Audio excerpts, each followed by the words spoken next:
Okay, this is Sandy Tankus for TOS50.com, the other side of 50, and I'm in Fort Lauderdale, Florida at the moment with Al Gabrielle. Good afternoon, Al. Good afternoon. And Al is a very interesting guy with many careers, but this is why we're speaking to him now. And tell us, Al, how did you end up in Florida? I came to Florida in 1970 with my younger brother, Richard Gabrielle. We were builder developers up in New England, and we came down to Florida to build. We built in the Gulf Mile area, high-rise and residential. We did that for about 30 years, and now after that we went into the real estate business. We opened up offices from Fort Lauderdale to Palm Beach. And after you were in the real estate business, a short time ago, you decided to do something else. About 10 years ago, I had sort of an epiphany. I decided to write fiction novels, and I've written 5 mystery stories and 1 romance.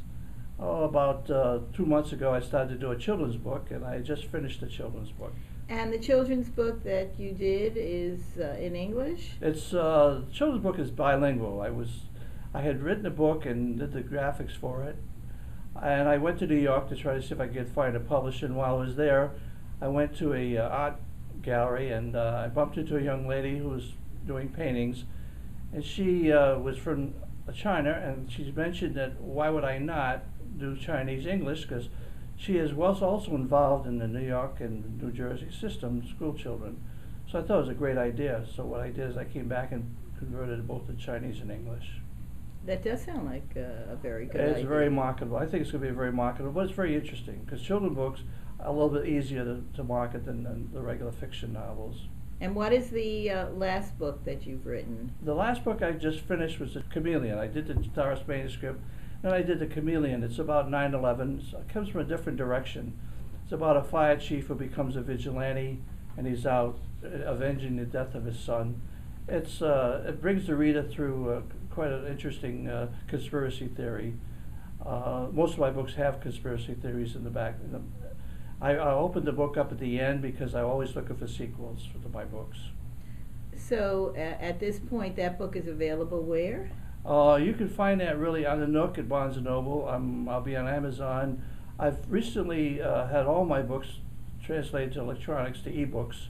I'll be on iPod, iPad, or the Twitter, and I'm going to be going into Apple very shortly.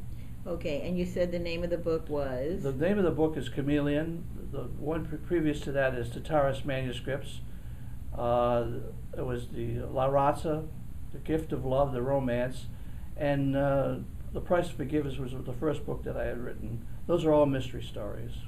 Well, so for the mystery buffs among us, this would be a good opportunity to read some interesting books. Oh yes, they are. I've really I've enjoyed it. I'm living a dream, really, something I've always wanted to do, and I have the opportunity to do it now. I had retired for about 2 weeks, but that was just enough for me. I just decided to go back in real estate because I'm bumping into a tremendous amount of my old friends, and it generates a little more brain power than just sit around at home. Well, thank you so much, Al, for speaking to us, and we will put a link to Amazon on the website so that people can purchase your books. Thank you very much. Okay. Thanks a lot. Bye-bye.